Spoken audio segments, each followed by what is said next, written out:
Vem Espírito, vem Espírito, sozinho eu não posso mais, sozinho eu não posso mais, sozinho eu não posso mais viver. Vem Espírito, vem Espírito, sozinho eu não posso mais, sozinho eu não posso mais, sozinho eu não posso mais viver. Eu quero amar, eu quero ser aquilo que Deus quer, sozinho eu não posso mais, sozinho eu não posso mais, sozinho eu não posso mais viver.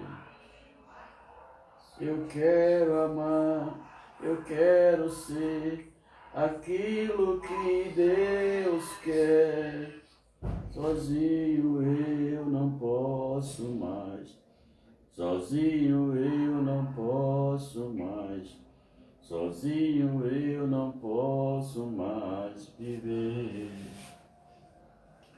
Boa noite, segunda-feira. Bem-vindos à Eucaristia desta noite.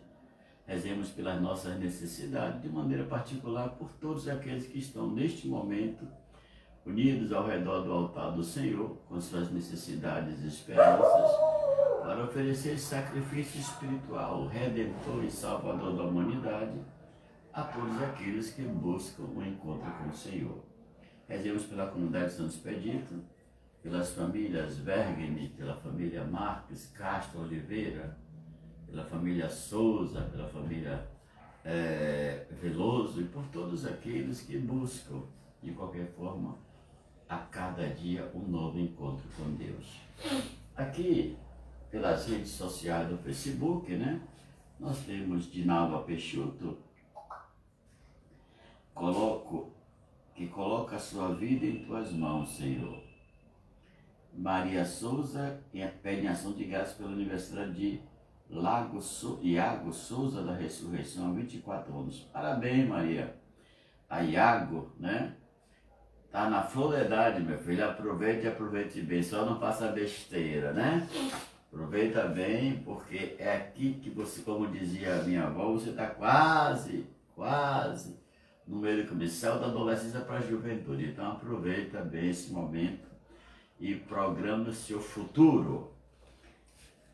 Ledivar S.S. Luiz, sim, eu sou padre católico apostólico romano, sim, minha filha, não me conhece, sim,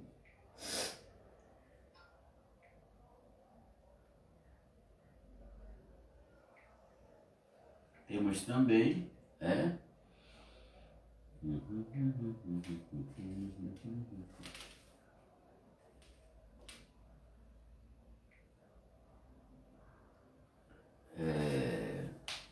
Ana Cintra Fenelon, lá do Rio de Janeiro, que pede pela sua saúde e paz. Ana Maria de Paula pede oração pela saúde de sua irmã Ana Cristina e pela saúde de toda a sua família.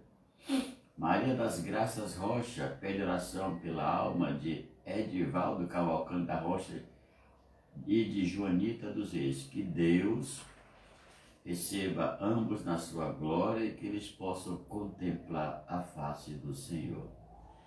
Fênix Estrelinha pede oração pela alma de Dalbo dos Santos, Antônio da Costa Santos, Herberson Reis da Silva e Egna dos Santos Almeidas.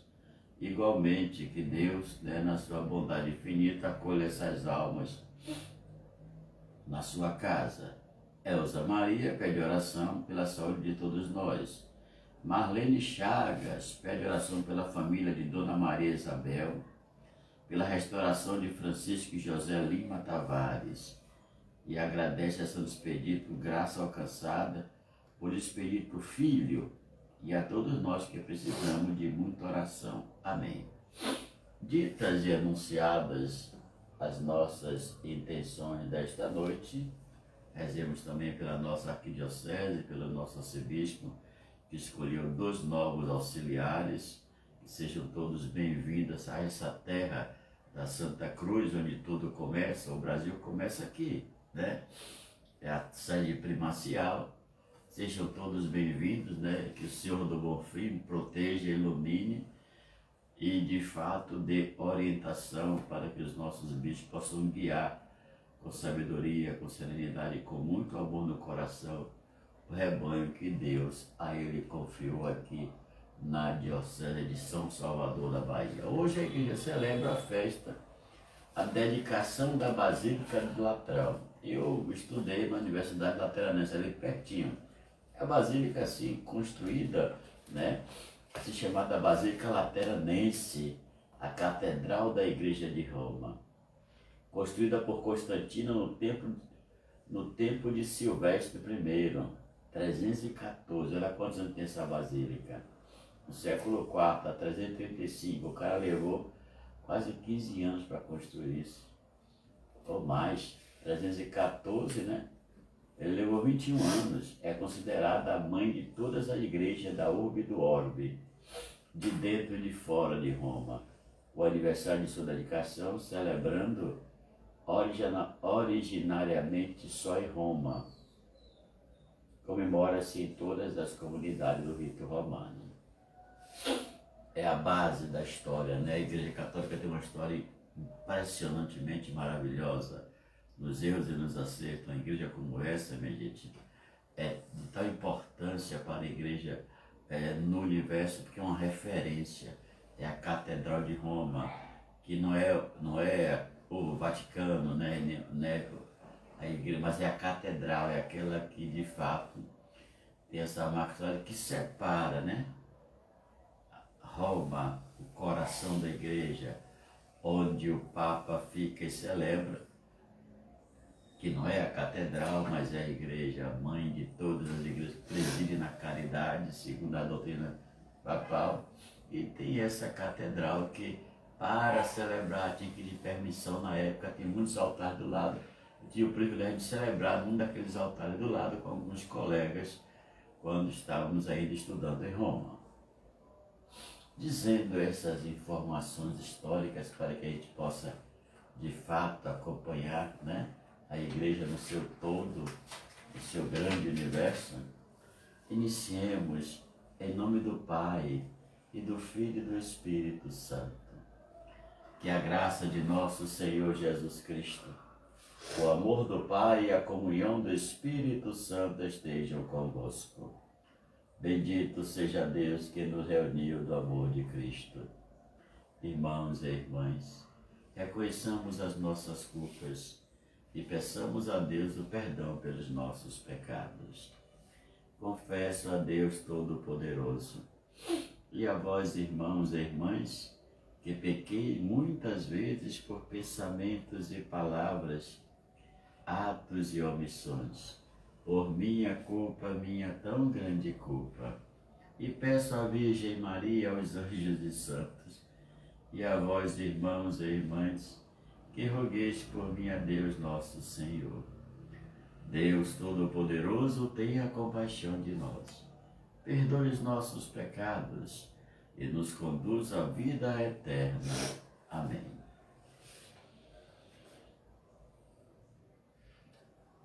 Oremos.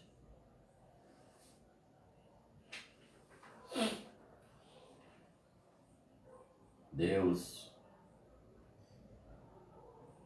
de poder e misericórdia, afastai de nós todo obstáculo para que, inteiramente disponíveis, nos dediquemos ao vosso serviço. Por nosso Senhor Jesus Cristo, vosso Filho, na unidade do Espírito Santo. Amém. Temos, pois, as leituras desta noite. Início da carta de São Paulo a Tito. Paulo, servo de Deus e apóstolo de Jesus Cristo, para levar os eleitos de Deus à fé e a conhecerem a verdade da piedade que se apoia na esperança da vida eterna. Deus, que não havia prometido esta vida desde os tempos antigos, e no tempo marcado manifestou a sua palavra por meio do anúncio que me foi confiado, por ordem de Deus, nosso Salvador.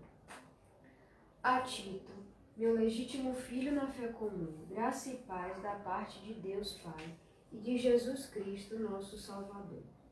Eu deixei-te em Creta para organizares o que ainda falta e constituíres presbíteros em cada cidade, conforme o que te ordenei. Todo candidato deve ser irrepreensível, marido de uma só mulher, com filhos crentes, e não acusados de levianos ou insubordinados.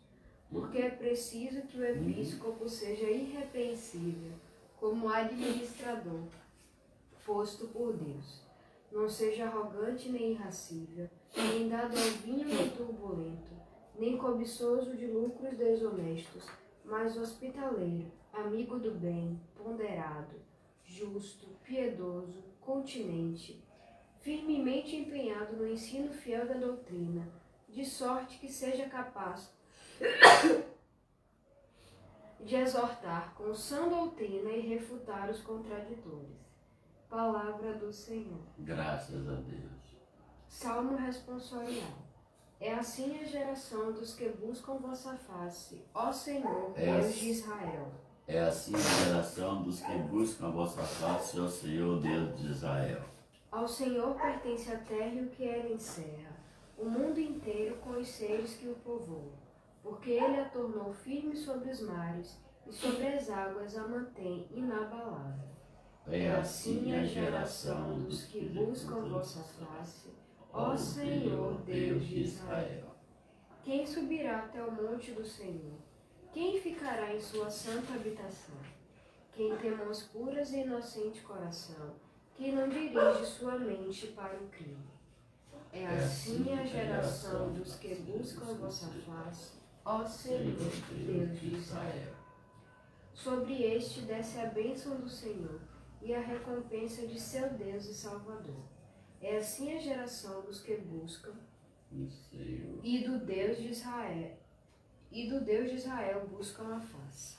É assim a geração dos que buscam vossa face, ó Senhor, Deus de Israel. Aleluia, aleluia, aleluia, aleluia. No princípio era a palavra, e a palavra se encarnou. Ela estava no princípio, teu poder nos libertou. Aleluia, aleluia, aleluia,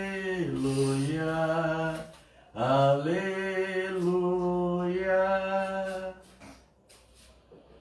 O Senhor esteja conosco, Ele está no meio de nós. Proclamação do Evangelho de Jesus Cristo segundo Lucas. Glória a vós, Senhor. Naquele tempo, Jesus disse aos seus discípulos: é inevitável que aconteça escândalos, mas há daquele que produz escândalos. Seria melhor para ele que ele amarrasse uma pedra de moinho no pescoço e o jogassem no mar, do que escandalizar um desses pequeninos. Prestai atenção.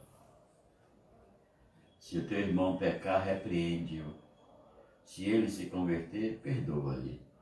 Se ele pecar contra ti 7 vezes num só dia, e 7 vezes vier a ti dizendo: estou arrependido, tu deves perdoá-lo. Os apóstolos disseram ao Senhor: aumenta a nossa fé. O Senhor respondeu: se vós tivesses fé, mesmo pequena como um grão de mostarda, podereis dizer a esta amoreira: arranca-te daqui e planta-te no mar, e ela vos obedeceria. Palavra da salvação, glória a vós, Senhor. Meus irmãos e minhas irmãs, que alegria nos encontrarmos mais uma vez nessa segunda-feira para celebrarmos aqui a Eucaristia diretamente da Capela de Nossa Senhora Auxiliadora, que é a minha capelinha privada, esse dom de Deus que nesse momento, como outros momentos, me favorece essa graça de poder estar em casa celebrando o culto mais precioso, o culto mais perfeito, o culto de maior espiritualidade da Igreja Católica, que é a celebração da Eucaristia. Hoje, Paulo, escrevendo a Tito, que, como Timóteo, são aparentemente filhos espirituais. Paulo pegou Timóteo há aproximadamente 14 anos e adotou como seu filho. Tito vai pelo mesmo caminho. É um colaborador que já foi integrado a esse grupo de Paulo um pouco mais tarde, mas que era discípulo de Paulo, muito fervoroso, e que Paulo confiava certas tarefas para ele, sobretudo na organização, que se concretiza aquilo que chamamos de comunidade. Em poucas palavras, naquela orientação hierárquica de como pode ser e deve ser uma comunidade cristã por dentro, no externo, como funciona presbítero, diácono e por aí vai. Hoje o texto nos apresenta justamente esse espelho da igreja na sua vida interna. Disse Paulo, escrevendo o seu primeiro capítulo, que é uma introdução, um introito à sua mensagem que chegará até Tito, que está em Creta, diz: olha, Paulo, servo de Deus e apóstolo de Jesus Cristo, para levar os eleitos de Deus à fé e a conhecerem a verdade da piedade que se apoia na esperança da vida eterna. A fé é um instrumento que me leva a conhecer Cristo e por ele a vida eterna. Diz Paulo que Deus não mente. Havia prometido esta vida desde os tempos antigos e no tempo marcado manifestou sua palavra por ordem de fato, por meio de anúncio que foi confiado a ele, mas muito antes dele aos apóstolos, E Paulo, confiado por Deus a esse ministério missionário, pregou essa palavra, manifestou, Depois dessa introdução que ele fala da intervenção divina na história da humanidade e também na sua vida pessoal, se apresentando como apóstolo de Deus, é raro ver essa expressão, finalmente Paulo se sente mais apóstolo de Cristo, Ele se dirige a Tito: meu legítimo filho na fé, isso é filho espiritual, na fé comum, na graça, E também deseja a paz a Tito da parte de Deus Pai, como se Paulo falasse como embaixador de Deus.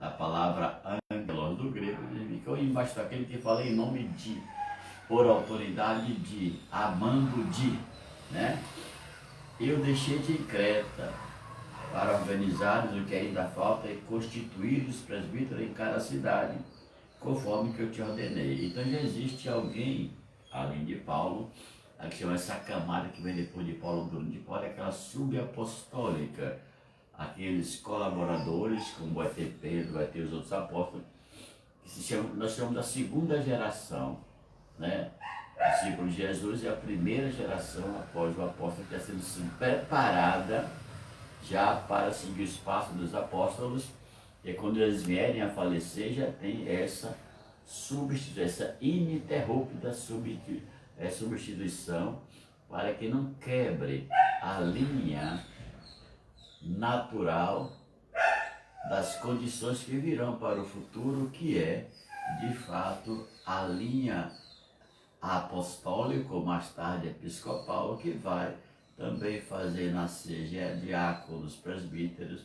Isso é, essa transmissão de poder, de ministérios, de compromisso, já começa a acontecer a partir da primeira geração dos apóstolos, e depois essa que estamos vendo em Paulo, com veremos em Lucas, mais tarde é Mateus e tal. Será a primeira geração pós-apostólica que vai guiar a igreja no mundo inteiro. Diante desse quadro, se apresenta aqui as condições necessárias para que as pessoas possam ser escolhidas, né? Presbíteros para as cidades que Paulo visitou e formou uma comunidade. É enriquecedor, entenda bem, é extraordinário quanto se exige daqueles que desejam ser presbíteros. Diz Paulo uma geral informação, mas no concreto é condições morais e religiosas, diria até éticas também, para que um presbítero possa desejar o ser escolhido para essa grande missão que é aquela de imitar Cristo, ser Cristo visível na igreja para as pessoas da comunidade. Paulo trilha o caminho de uma grande radicalidade evangélica que vem da própria tradição a partir de Cristo, como ele escolhe os apóstolos. Como estamos no outro tempo, né?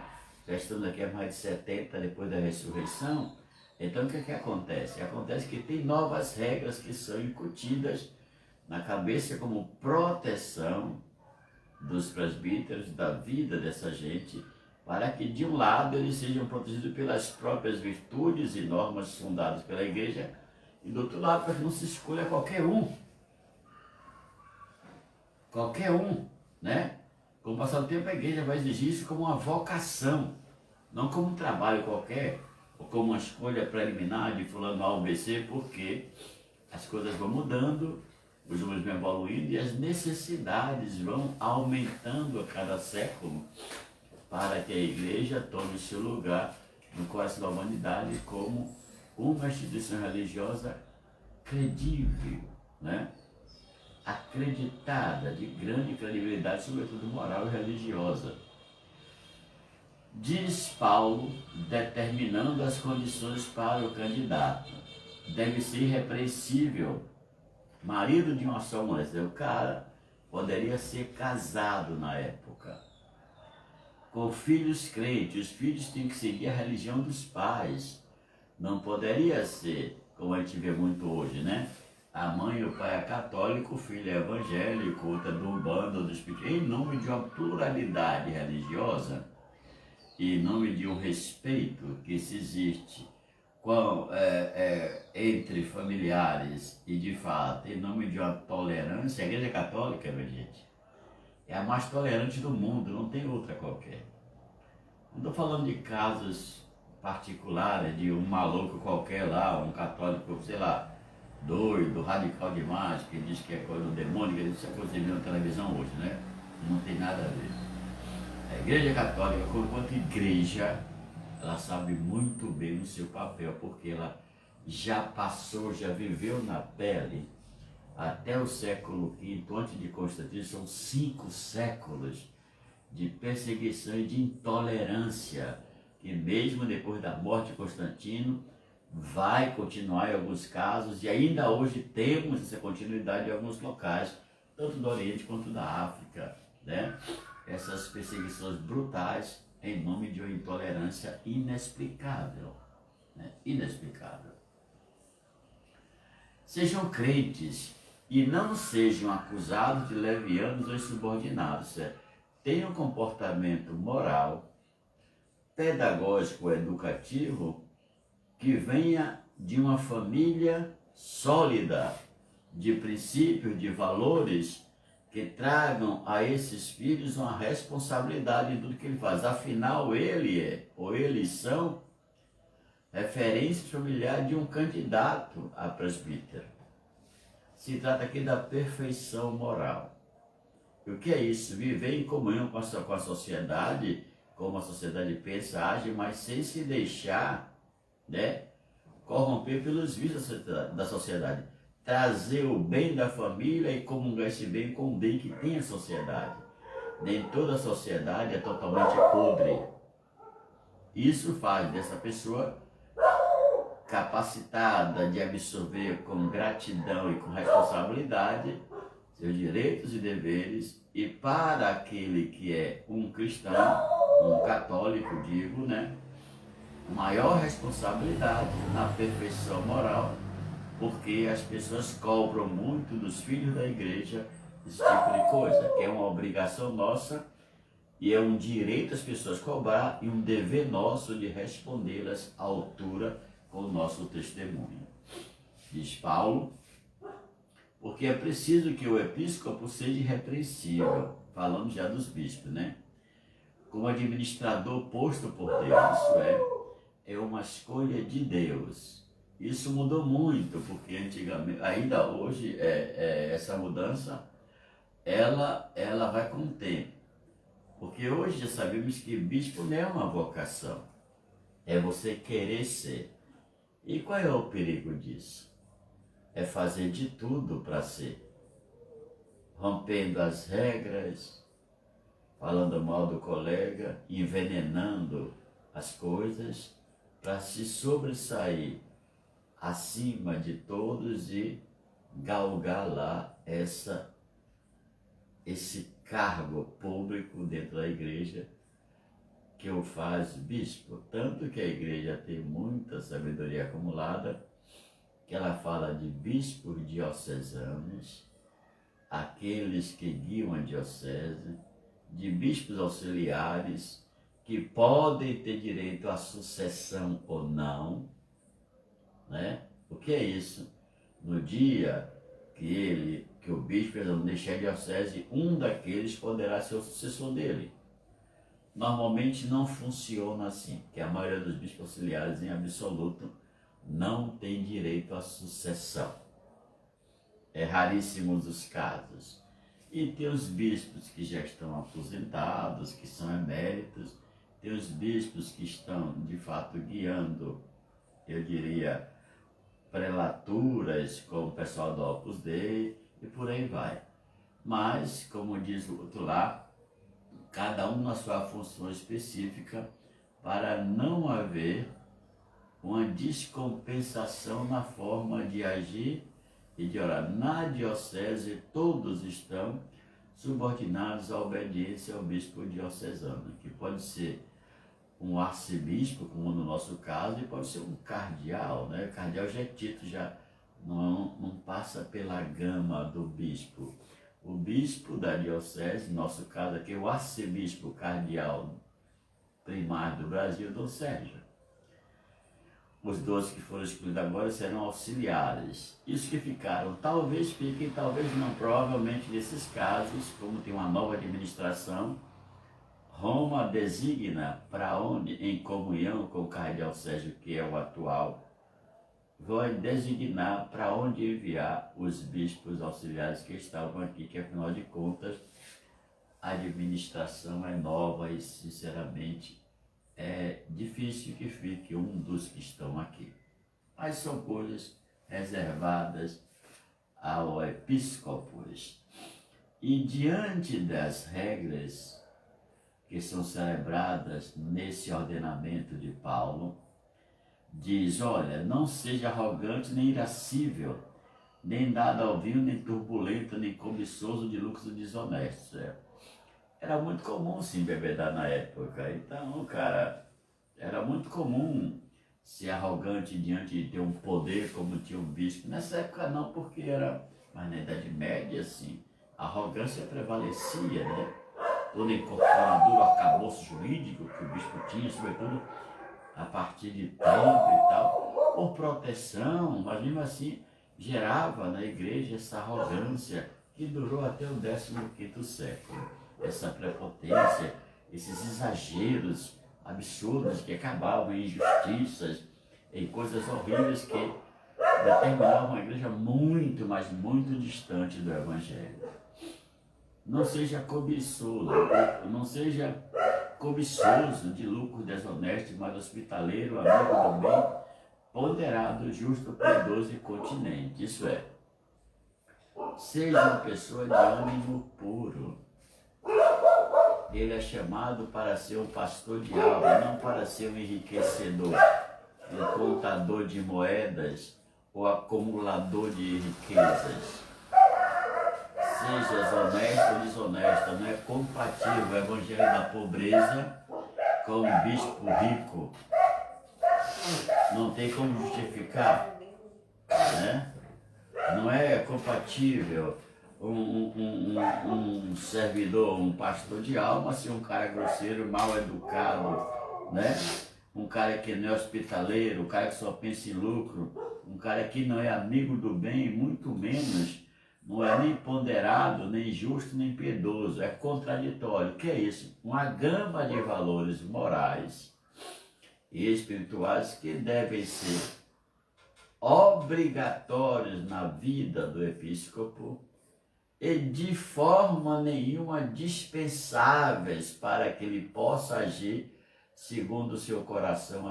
Ele tem que agir segundo o coração e a inspiração de Cristo no Espírito Santo.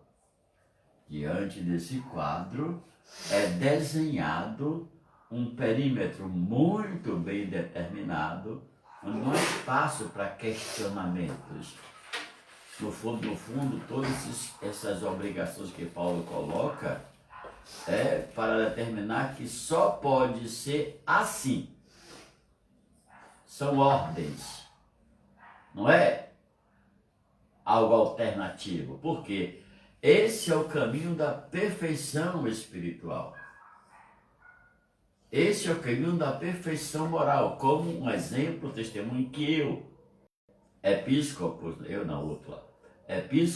tenho que dar para testemunhar o Evangelho de Jesus Cristo na minha comunidade. Seja hospitaleiro, amigo do bem, firmemente empenhado no ensino fiel da doutrina. Aqui temos uma coisa importante, comentário a fazer. Não podemos ter bispos analfabetos, né? O mundo de Pedro, de Paulo era um, o nosso mundo hoje é outro. Temos que ter pessoas que no mínimo tenham, né, um mestrado ou um doutorado, o cursinho de teologia seco, ou cursinhos que vão completar, não resolve a situação do sacerdote, do bispo ou do arcebispo do nosso tempo.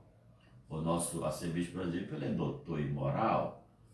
O que chegou agora também é doutor em teologia. E o outro me parece que não tem um mestrado, não vi o comentário. Ele tem muitos cargos, mas não vi, quando eu li a biografia, não vi um mestrado. Não quer dizer que não seja uma pessoa compatível, não seja uma pessoa comparada, mas a urgência do mundo, as inclinações que o mundo empurra à humanidade, passa por 3 caminhos. Aquele da competência intelectual, aquele da competência espiritual e aquele da competência dialógica, sem falar na inevitabilidade da velocidade do tempo e das coisas. Se você é um sacerdote, um bispo ou um arcebispo, e as pessoas têm problemas que você pode resolver, não importa o problema se é moral, se é espiritual ou se é pastoral, as pessoas querem uma resposta imediata, porque senão elas procuram outras informações em outros lugares. O padre na sua paróquia não pode deixar de forma alguma, absolutamente de forma alguma, os seus fiéis sem essa resposta do que diz respeito à moral, à fé e à dignidade humana. E por aí segue o bispo, a todos nós. E para isso temos que ser sempre atualizados. Para isso servem livros, artigos científicos, servem de fato a espiritualidade, a oração, a meditação, para que à luz do Espírito e também à luz do científico atual possamos responder às questões que nos chegam em qualquer momento da vida. E se não soubermos naquele momento, tenhamos a humildade e a responsabilidade de não responder errado, mas a humildade de dizer, olha, vou procurar e te dou a resposta. É muito importante a paciência e a compreensão. o carinho, o amor pelo qual você trata o seu fiel. Porque somente assim ele vai ter em você uma segurança de poder confiar a você certas questões que não confiaria a qualquer um. Porque são as respostas que garantem a nossa capacidade intelectiva, espiritual e pastoral de resolver ou dar uma resposta àquela situação nas circunstâncias atuais. Pode até mudar depois. Então aqui é colocado em diante, né, de fato, a situação do bispo enquanto homem de doutrina. Hoje, na atualidade da Igreja Católica, para ser escolhido como bispo, além de uma vida, né, ilibada, temos a questão acadêmica do ou mestre ou doutrina em teologia, em direito canônico ou na escritura sagrada. Mas o próprio bispo, na sua diocese, pode escolher algum sacerdote que tem uma pragmática vida de evangelho, que tem de fato aquilo que nós chamamos de figuras que são capazes de aprender sem ter tomado cursos específicos e que ajudam muito a igreja no mundo inteiro. São os famosos autodidatas, mas a norma de direito canônico, essas são as regras, mas são regras abertas que permitem certas coisas. E aí fica também a direito do bispo diocesano de escolher padres que estejam respirando esse oxigenar das condições que a igreja permite, que não são necessariamente padres da mesma diocese. Podem ser de outra, porque a escolha de um sacerdote para ser um episcopo, os padres consultam a conferência episcopal, fazem consultas secretas, fazem, de fato, investigações para saber até onde esse cara é verdadeiro mesmo ou ele é falso, para saber o que ele, se ele merece ou não. Por que isso? Primeiro, porque é um direito da igreja. Segundo, porque ela quer ter a certeza de que não está dando um passo errado. Porque dar um passo errado e colocar alguém que não é digno desse ministério é destruir grande parte daquilo que a igreja construiu no tempo. Então, o cuidado aqui é muito grande e tem esse reservado particular que, às vezes, no clero se pede, me mande 3 nomes para ser bispo, você bota, ou se não manda esses 3 nomes são adequados para vocês, vote. Né? Então, essa é a experiência e a forma que a igreja tem para decidir. Escolhido as pessoas, né? Então o Papa, por meio das suas portarias comunicadas, por meio das instituições a quais ele governa, sobretudo a Congregação para a Doutrina da Fé, o Papa designa, apoia, né? E você que é candidato a bispo, se não for numa lista, o sinal para Roma é que aquele que o bispo que está enviando os 3 deseja, é aquele cara que vai no nome no meio da lista, que são 3 nomes. Então, o do meio normalmente é escolhido. Se você é candidato, sabe que você não está por aí boiando, né? É bom que saiba que seja no meio, porque senão você pode até esperar muito e não ter nada, porque normalmente é o nome, isso são os segredos de Roma, né? Que a gente, por ter passado um certo tempo, aprende a conviver com isso e aprender e tal, tudo isso. E termina o texto dizendo, olha, seja firmemente empenhado no ensino fiel da doutrina. Hoje, mais do que nunca, conhecer a doutrina é fundamental. Porque os grupos religiosos, os grupos de seitas, os grupos que estão fomentando a sociedade com muito poder econômico, com muita popularidade e tal, são inimigos da doutrina de Cristo. Por quê? Porque assim como Lutero, ele segue os mesmos passos. Lutero até que era um cara interessante, inteligente, né? Ele segue os passos da conveniência. Cada um faz a sua igreja, funda a sua igreja com aquilo que lhe é conveniente, com aquilo que lhe agrada, não com aquilo que você não concorda. Isso divide a igreja, a doutrina de Cristo, em porções terapêuticas, para agradar o seu público. Quando não é assim, a gente vê constantemente a famosa pregação da teologia, a teologia da prosperidade. O Evangelho não é a teologia da prosperidade. Tem esse detalhe. Eles falam de pobreza constantemente, né? E quando ele fala desse tema, ele é muito seguro, não prometendo a ninguém nada que seja de fato escandaloso para a comunidade.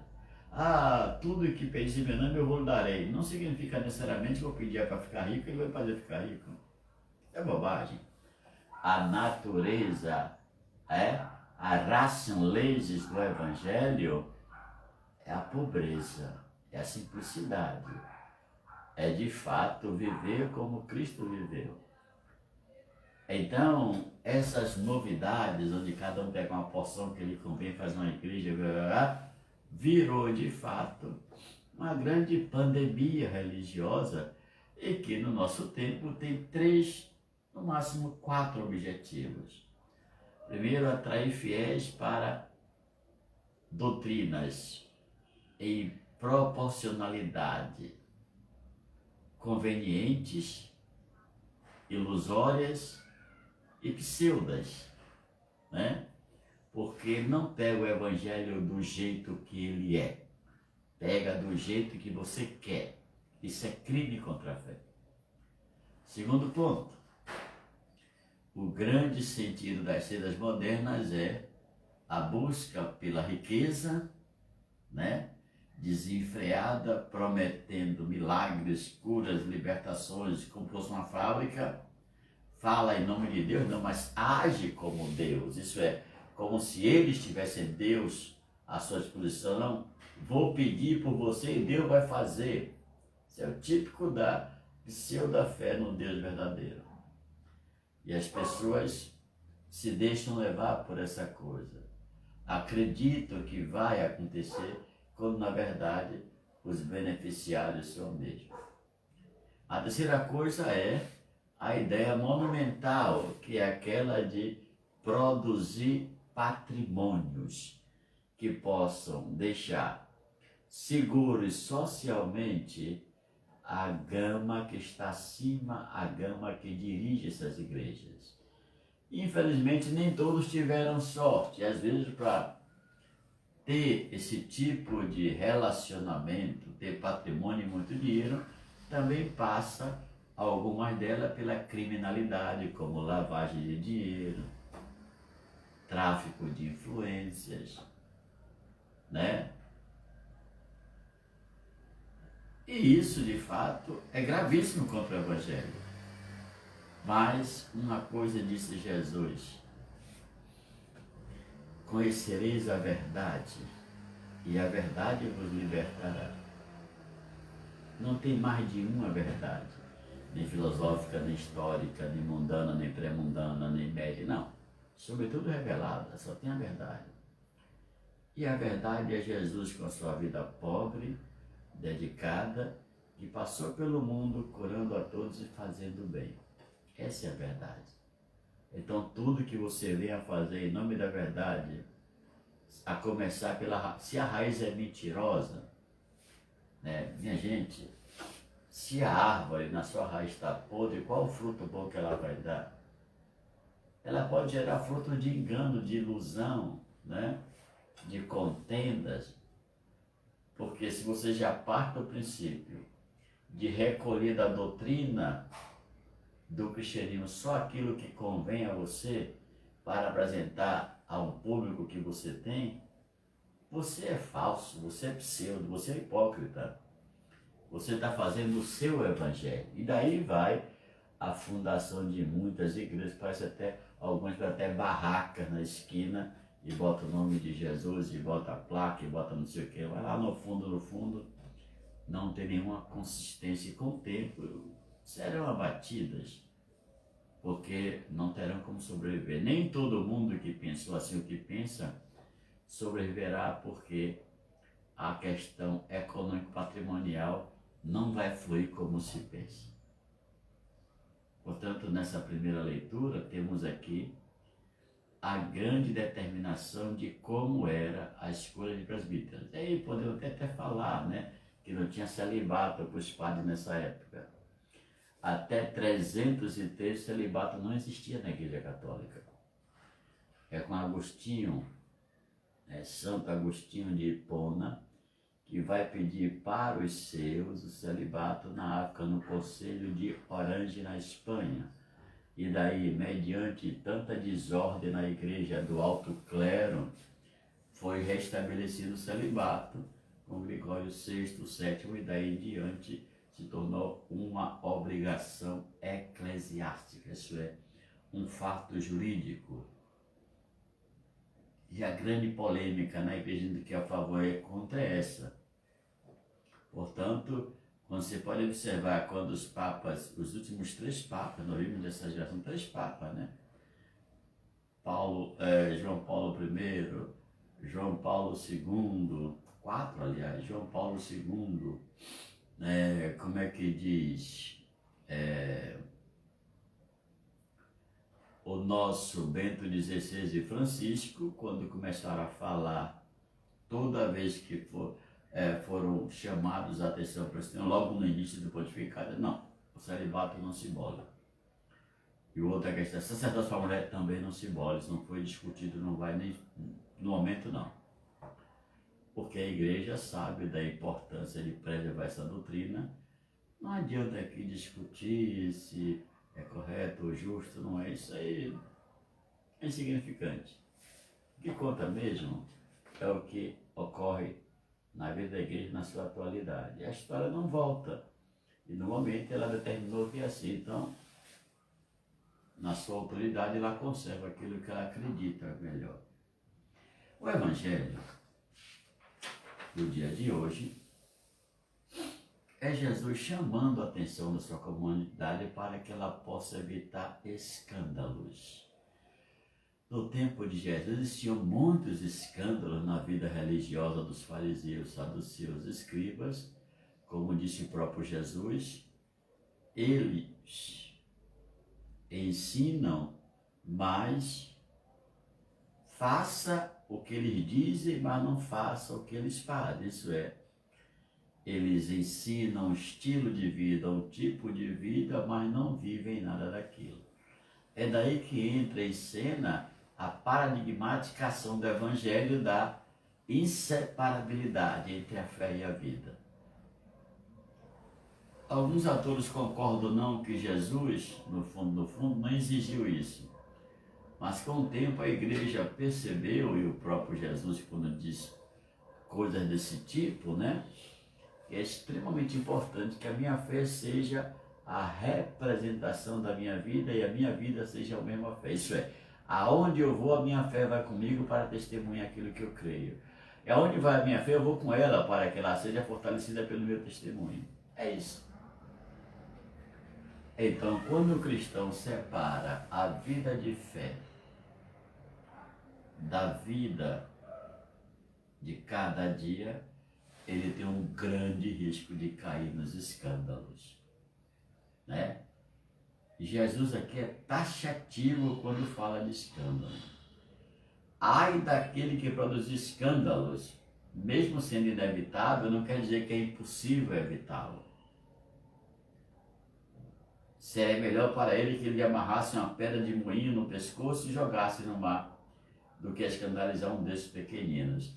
A relação do escândalo está no mal que ele faz à igreja, a si próprio, mas sobretudo aos pequenos. Quem são os pequenos? Aqueles que estão nascendo na fé, estão no berçário da fé, estão crescendo na fé, estão prontos já para amadurecer e de repente vem uma bomba de lá para cá. Mata a fé e mata a vida espiritual daquelas pessoas. Então Jesus, em defesa dessas pessoas e da própria comunidade, ele pega de fato pesado na radicalidade, chamando a atenção que o escândalo não será tolerado, porque ele é extremamente danoso para a comunidade, sobretudo para os mais frágeis da comunidade. Paulo disse, olha, para nós em Cristo nada mais é proibido, mas para evitar que eu escandalize meu irmão que é mais fraco na fé, eu evite comer carne e por aí vai. Evite fazer aquilo que escandaliza o irmão. Pronto. Prestai atenção, diz Jesus. Se o teu irmão pecar, repreende-o. Se ele se converter, perdoa-lhe. Se ele pecar umas 7 vezes, num só dia, e 7 vezes e vier a ti dizendo, eu estou arrependido, tu deves perdoá-lo. Aqui está a base que sustenta a igreja com o sacramento da reconciliação. Se a igreja não sabe ou não quer perdoar, ela vai também ser punida pelo próprio Cristo, que é o fundador. A minha igreja, disse ele, não a do Papa, nem a minha. Por isso chama Pedro para edificar em Pedro a sua igreja. Mas o arrependimento tem que ser verdadeiro, não pode ser falso, porque senão cai na rotina. Pequei, perdoa, pequei. Tem que haver um instrumento de transformação que passa pelo caminho da graça santificante e pelo caminho da minha boa vontade, meu esforço de querer mudar essa realidade. Porque o perdão e o amor são as grandes colunas que sustentam a igreja e fazem a diferença entre todas as outras igrejas do mundo, não importa quem seja. Não importa. É o amor pleno e o perdão pleno, naquelas condições, né, de eu me arrepender de fato, como vai dizer Mateus. Os apóstolos, quando viram tamanho discurso, eles disseram, aumenta a nossa fé. Porque sabem que são limitados, homens fracos, pecadores. Mas Jesus dá um primeiro passo daquilo que ele está vendo, porque ele sabe que está na hora da comunidade amadurecer um pouco mais, sabendo qual é o segredo de si próprio. É o perdão e o amor. Se a gente resolve viver comunidade pro resto da vida, tem que ter muito claro esse coração aberto para perdoar e para amar. Não importa o quanto você vai ser questionado ou vai ter dificuldade. Se não conseguir, você não tem condições de ficar na comunidade cristã. Aí dentro é aquela diferença, né? Entre sacerdote secular e a vida religiosa, que é mais entre os amigos, os frades, né, os irmãos. O secular normalmente vive mais, só não é porque tem dificuldade de perdoar, não, é porque as pessoas se adaptam a um estilo de vida que pode ser mais frutuoso aqui do que aqui, menos indicado aqui do que aqui. Então, passa pela escolha e pelo chamado que o próprio Cristo faz dessa pessoa. Então, se você ainda não perdoa quem te fez mal, e veja de coração arrependido, pedir, e você o perdoe, não espere muito tempo não, perdoa. Perdoa e perdoa. Não temos nada a perder quando perdoamos alguém. Não basta ficar se lamentando ou remoendo o mal que te fizeram. O perdão, ele liberta, ele cura, ele salva. Ele evita que você adoeça com a mágoa que está no seu coração, que perfura, que dói no estômago, que aumenta a pressão e que faz você viver infeliz. Se arrependeu de coração, perdoa. E mesmo que ele não queira se arrepender, perdoe no seu coração. O juízo cabe a Deus, a nós o perdão, o amor, o recomeço, a reconciliação. Diante dessa realidade verdadeira e cruel, dura para quem vive em comunidade. Eles gritaram, aumenta a nossa fé. É claro que tinha rixas na comunidade em relação a essa dificuldade que eles observam e exige de cada um perdão para manter a comunidade unida no só objetivo, que é a pregação do Evangelho e a salvação das almas. E Jesus não entra no mérito da questão e diz, olha, se você tivesse fé pequena como um grão de mostarda, poderia dizer a esta moreira, arranca-te daqui e planta-te no mar. E ela vos obedeceria. É uma metáfora para dizer que a fé não precisa ser grande para fazer grandes coisas. Só precisa ser fé. E o que é a fé? Um dom de Deus. Uma dádiva grandiosa que eu a desenvolvo no dia a dia da minha vida, na relação entre as pessoas da minha comunidade, no meu convívio. Então não precisa ter uma fé para resolver montanhas, mas ter uma fé que responda às suas necessidades de cada dia. A busca da fé grandiosa é uma busca lenta e você nem percebe que ela cresce, mas ela cresce aos poucos no passar dos anos. Mas isso não é o mais importante. Uma fé grande, inabalável, não. Você pode ter uma fé pequena, mas que seja uma fé forte. Não se trata da quantidade, mas da qualidade. Se tiveres uma fé como esse grão de mostarda, né? O grão de mostarda que você bota é quase imperceptível na mão. Direis a essa árvore, farás coisas impossíveis aos olhos dos homens. Agradecemos a Deus porque um dia nos concedeu esse dom da fé. Nos abraçou e nos chamou para constituirmos a sua nação, o seu reino no meio dos homens. E como os apóstolos, digamos hoje, Senhor, aumentai a nossa fé. Ofereçamos a Deus o pão e o vinho, por todas as nossas intenções, de maneira particular, pelos nossos bispos, né? O Dom Sérgio e os seus colaboradores que apenas chegaram no diocese, por aqueles que ainda estão aqui ou que serão transferidos. Rezemos por toda a nossa igreja e pelo canto do mundo, em qualquer lugar que ela esteja. E peçamos ao Senhor que aceite esse nosso sacrifício nesta noite e que nos dê o seu perdão por todos os nossos pecados, por todas as nossas iniquidades. Sabe, Senhor, o que temos é tão pouco para dar, mas este pouco nós queremos com os irmãos compartilhar. Queremos nesta hora, diante dos irmãos, comprometer a vida, buscando a união. Sabe, Senhor, o que temos é tão pouco para dar, mas este pouco nós queremos com os irmãos compartilhar.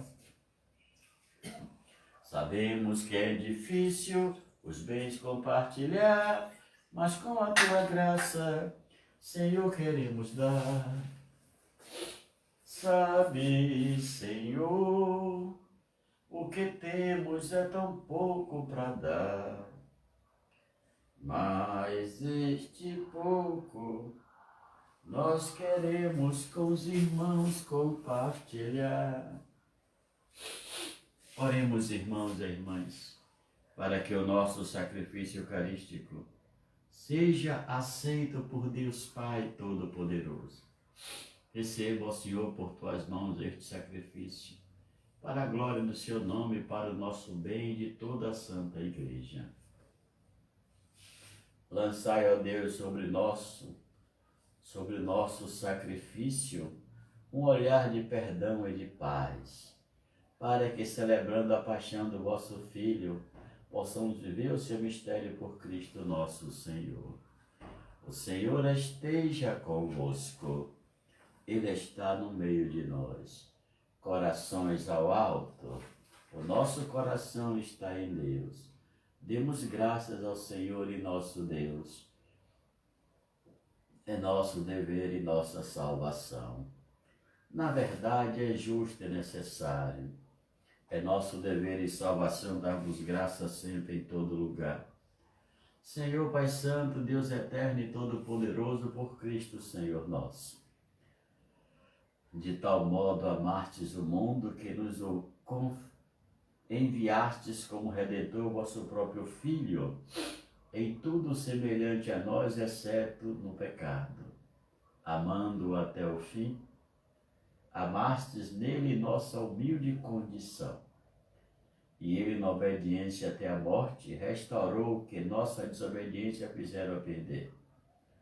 Por essa razão, com os anjos e com todos os santos, entoamos um cântico novo para proclamar a vossa bondade, dizendo a uma só voz: Santo, Santo, Santo, Senhor Deus do Universo. O céu e a terra proclamam a vossa glória. Hosana nas alturas. Bendito que vem em nome do Senhor. Hosana nas alturas. Na verdade, ó Pai, vós sois santo, e fonte de toda santidade. Santificai, pois, estas oferendas, derramando sobre elas o vosso Espírito, a fim de que se tornem para nós o corpo e o sangue de Jesus Cristo, vosso Filho e Senhor nosso. Santificai nossa oferenda, ó Senhor, estando para ser entregue e abraçando livremente a sua paixão. Jesus tomou o pão em suas mãos, deu graças e o partiu, e o deu a seus discípulos, dizendo: tomai todos e bebei e comei, isto é o meu corpo, que será entregue por vós. Meu Senhor e meu Deus, eu creio, mas aumentai a minha fé. Do mesmo modo, ao fim da ceia, Jesus tomou o cálice em suas mãos, deu graças novamente, e o deu a seus discípulos, dizendo: tomai todos e bebei, este é o cálice do meu sangue, o sangue da nova e eterna aliança, que será derramado por vós e por todos para a remissão dos pecados. Fazei isto em memória de mim. Meu Senhor e meu Deus, eu creio, mas aumentai a minha fé. Eis o mistério da fé. Anunciamos, Senhor, a vossa morte e proclamamos a vossa ressurreição. Vinde, Senhor Jesus.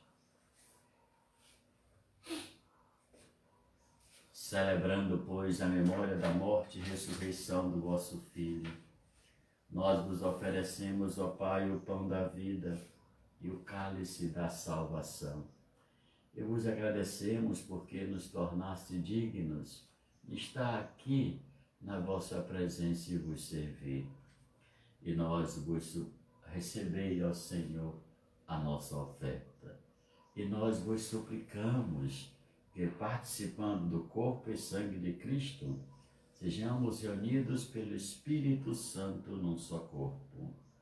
Fazei de nós um só corpo e um só Espírito.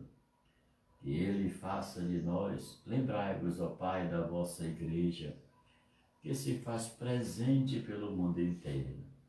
Que ela cresça na caridade com o Papa Francisco, com o nosso Bispo Sérgio e todos os ministros do vosso povo. Lembrai-vos, ó Pai, da vossa igreja. Lembrai-vos, Senhor, dos vossos filhos e filhas, que chamaste deste mundo à vossa presença, sobretudo aqueles que estão na intenção da missa de hoje. Concedei-lhes que, tendo participado da morte de Cristo pelo batismo, participem igualmente da vossa ressurreição. Concedei-lhes contemplar a vossa face. Lembrai-vos também dos nossos irmãos e irmãs, parentes e amigos, amados, pais, filhos, netos, primos, amigos que partiram desta vida, crendo e esperando na ressurreição. E de todos os que deixaram esta vida, acolhei-os junto a vós, na luz da vossa face. Lembrai-vos, ó Pai, dos vossos filhos. Enfim, nós vos pedimos, tende piedade de todos nós, e dai-nos participar da vida eterna, com a Virgem Maria, Mãe de Deus, com os santos apóstolos, Santo Expedito e todos os que neste mundo vos serviram, a fim de vos louvarmos e glorificarmos por Jesus Cristo, vosso Filho. Concedei-nos o convívio dos eleitos. Por Cristo, com Cristo e em Cristo.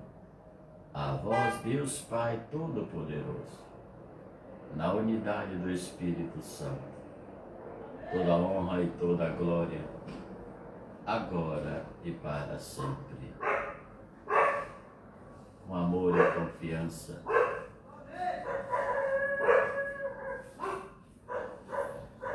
rezemos a oração que o Senhor Jesus nos ensinou. Pai nosso que estás nos céus, santificado seja o vosso nome.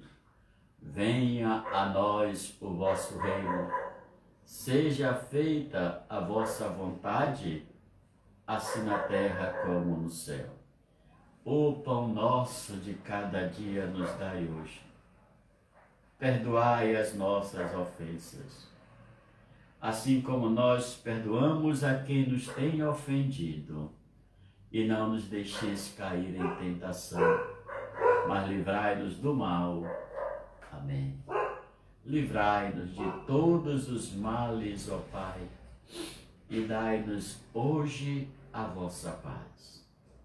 Ajudados pela vossa misericórdia, sejamos sempre livres do pecado e protegidos de todos os perigos.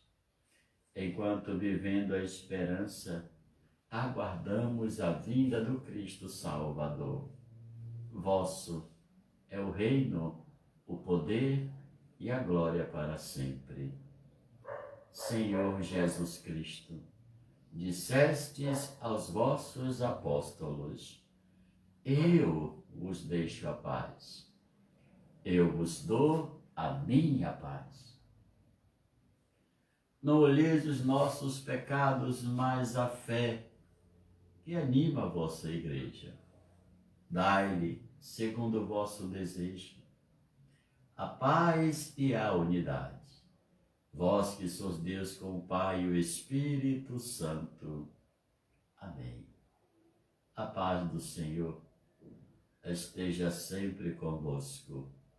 O amor de Cristo nos uniu, irmãos e irmãs.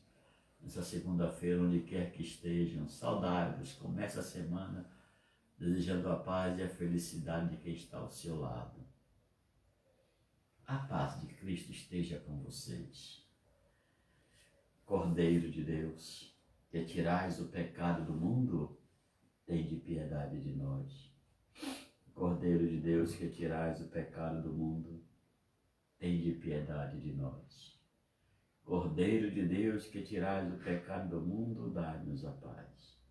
Felizes os convidados para a ceia do Senhor. Eis o Cordeiro de Deus, que tira todo e qualquer pecado do mundo. Senhor, eu não sou digno que entreis em minha morada, mas dizei uma só palavra e eu serei salvo. Que o corpo de Cristo nos guarde para a vida eterna. Amém.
O Senhor é o pastor que me conduz, não me falta coisa alguma. Pelos prados e campinas verdejantes, Ele me leva a descansar. Oremos.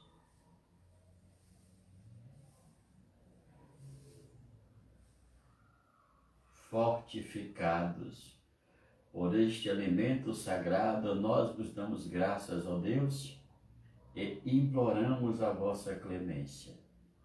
Fazei que persevere na sinceridade do vosso amor aqueles que fortalecestes pela infusão do Espírito Santo, por Cristo nosso Senhor. Amém. O Senhor esteja convosco. Ele está no meio de nós. Uma semana muito abençoada para todos. Que o Senhor nos dê saúde, nos ensine a perdoar e amar muito mais os nossos próximos ou distantes. E pela intercessão da Virgem Santíssima e seu esposo São José, abençoe-vos o Deus da alegria, da vitória, o Deus do amor e da felicidade, o Pai, o Filho e o Espírito Santo. Vamos em paz, porque o Senhor nos acompanha. Demos graças a Deus.